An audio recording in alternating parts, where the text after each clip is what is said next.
Uhum. Olá, pessoal, tudo bem com vocês? Espero que estejam bem.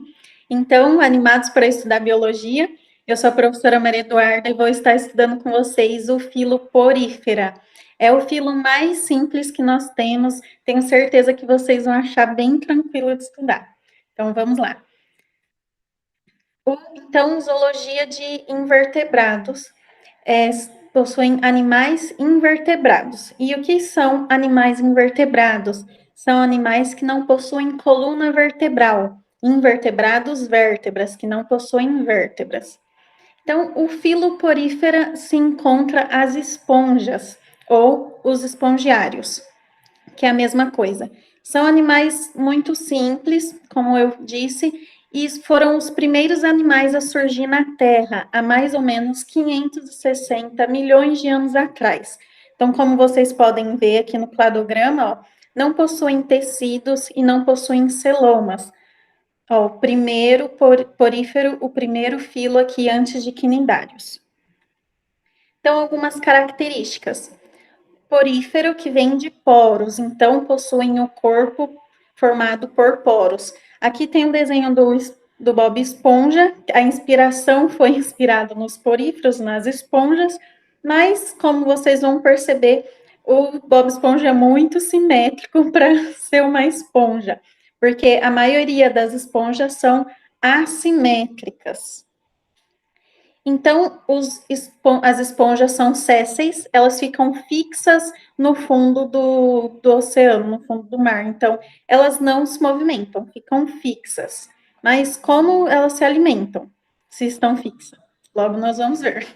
Então, a maioria são aquáticas, todas são aquáticas, e a maioria são marinhas. Então, quase todas vão ser no oceano, marinhas, mas tem uma ordem que é de água doce. Não possuem tecido verdadeiro, e se não possui tecido, não possui sistema. Então, não vai ter sistema circulatório, sistema excretor, não temos, porque não tem tecido verdadeiro. A única ordem de água doce é essa, a Plosclérida. As esponjas possuem células totipotentes, células que têm capacidade em se diferenciar em outras células, capacidade de regeneração.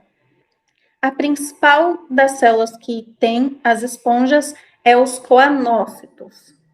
Como eu disse, a maioria são assimétricas, sendo que algumas têm simetria, e tal simetria radial.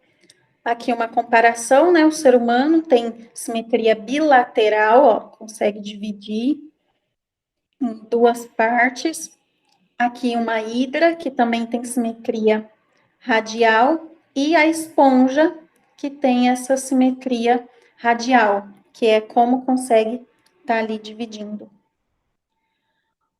Então, aqui a estrutura para vocês entenderem como vai funcionar a alimentação da esponja.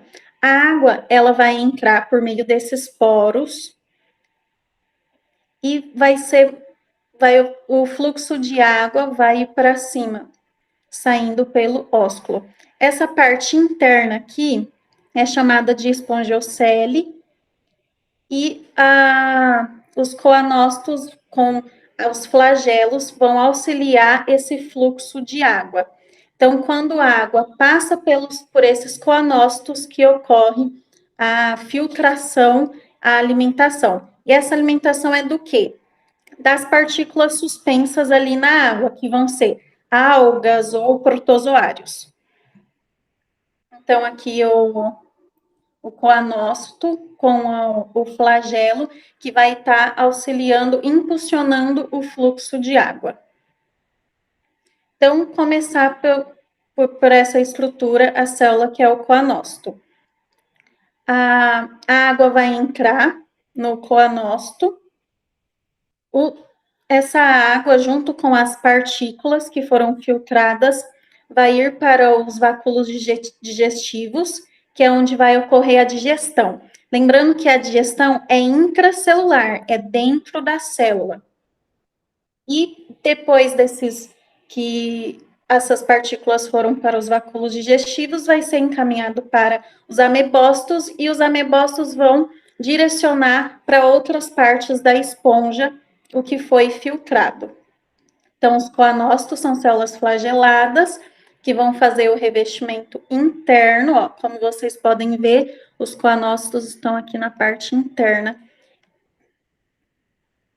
que vai fazer a filtração da água, e é ali que vai ocorrer a digestão, dentro da célula, dentro do coanócito. Então, existem três tipos de esponjas. As conoides, que ó, é bem simples, que tem a espongiocele bem, uma parte aqui, ó, essa parte interior, grande, que é essa parte interior, a espongiocele. Ciconoide, possui um pouquinho mais de câmaras de divisões, e o mais complexo, que é o leuconoide, que tem mais câmeras, que vai favorecer a filtração da água. Então, temos 3 camadas corporais das esponjas, sendo elas a picanoderme, coanoderme e mesoílo. A externa, que é pinacoderme, ela vai fazer o revestimento externo. Essa camada, ela é formada pelas células pinacócitos, que são ó, essa célula laranjada, uma célula achatada. Então, ó, como vocês podem observar, está fazendo aqui todo o revestimento externo, essa parte de células laranjadas na parte externa da esponja. A parte interna, que é coanoderme, que é revestido pelas células coanócitos. Os coanócitos, que são essas estruturas vermelhas que está mostrando aqui no esquema, vai estar revestindo toda a parte interna da esponja.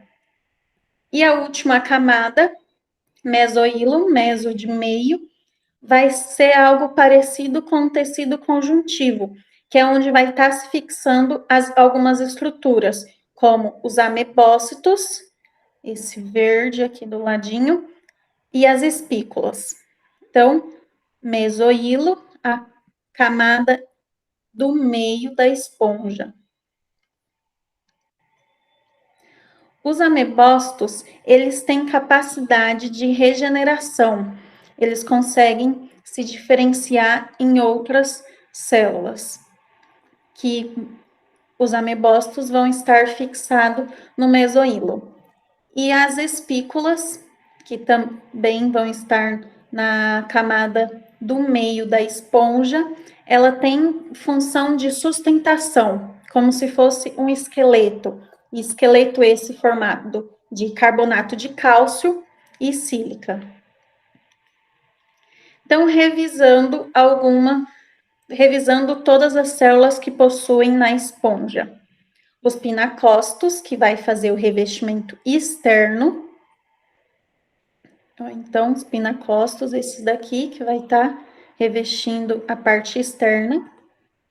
Os coanócitos, que são as células flageladas, que vai fazer o revestimento interno, responsável pelo fluxo de água, que vai entrar por meio aqui dos poros, passar pelos coanócitos e sair pelo ósculo. Então, coanócito, que vai ser responsável pelo fluxo de água e pela digestão. Amebócitos, que possuem a capacidade de se regenerar, de se transformar, de se diferenciar em outra célula. Tem o responsável pela regeneração. Além disso, ela é responsável também pela produção das espículas, responsável por formar gametas. Por quê? Porque ela consegue se diferenciar em outras células. Por isso que ela vai estar produzindo espículas e formando gametas. Distribui os nutrientes, porque quando sai, como eu expliquei aqui, quando saem os nutrientes que foram filtrados do coanócito vai para o amebócito, que o amebócito vai distribuir os nutrientes para o resto da esponja.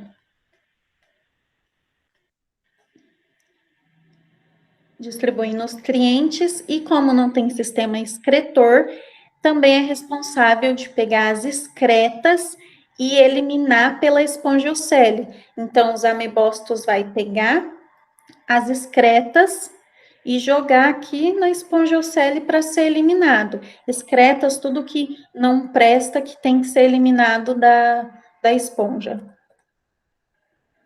Os porócitos, que formam os poros, ó, que é essa parte aqui, ó, essa célula achatada, por onde vai entrar os poros. E lembrando que a água, ela entra na esponja por difusão.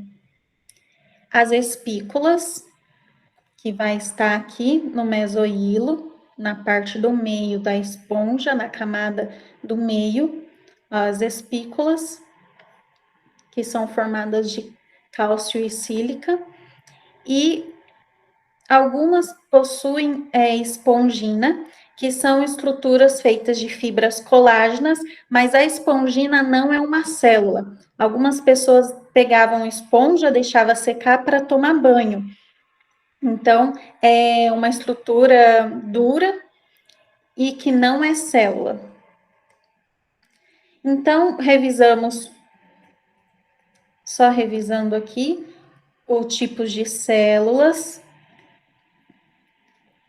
As esponjas possuem essas células e essas 3 camadas corporais: os pinacoderme, conoderme e mesohilo. Agora vamos aprender um pouquinho sobre a reprodução dos poríferos. Como ocorre a reprodução? De forma assexuada e de forma sexuada. Assexuada não tem troca de material genético e possuem 2 formas: por brotamento e por regeneração. Brotamento, ó, aqui tem uma esponja, nasceu um broto, esse broto caiu da esponja e formou uma nova esponja. Então, a partir de um broto, de um brotamento da esponja anterior, nasce uma nova esponja. Por regeneração, vamos supor que um tubarão bateu numa esponja, ela se desagregou, né? Quebrou, e esses pedacinhos vão se regenerar e constituir uma nova esponja. Então, por meio de um pedacinho, se você for, né, lá no mar, tirar um pedaço da esponja, aquele pedaço vai se regenerar em uma nova esponja. E temos aqui a gêmula. A gêmula, ela é uma forma de resistência. Em algum período do mar que não tem condições da esponja sobreviver, vai ocorrer essa gêmula. A gêmula, ela é formada por espículas e pelos amebócitos. Então, ela fica desta forma até surgir o momento que vai ter condições de novo dela virar uma esponja normal. Então, quando voltar às condições favoráveis para a sobrevivência, as espículas vão se retirar e os amebócitos, esse conjunto de amebócitos, vai se transformar em uma nova esponja. Lembrando que os amebócitos, eles se diferenciam em outras células, por isso que eles vão se diferenciar em uma nova esponja. Então, a gêmula é garantindo a permanência ali da esponja em um momento que não tem condições favoráveis de sobrevivência. A forma sexuada, então. Tem troca de gametas, lembrando que a maioria monóica tem gametas femininos e gametas masculinos. Então, a esponja masculina aqui, dela vai sair o espermatozoide e entrar por meio dos poros na esponja feminina, se encontrando com o óvulo. Então, ocorre a fecundação do espermatozoide com o óvulo e o desenvolvimento da anfiblástula. Essa anfiblástula, ela é como se fosse uma larva, ó.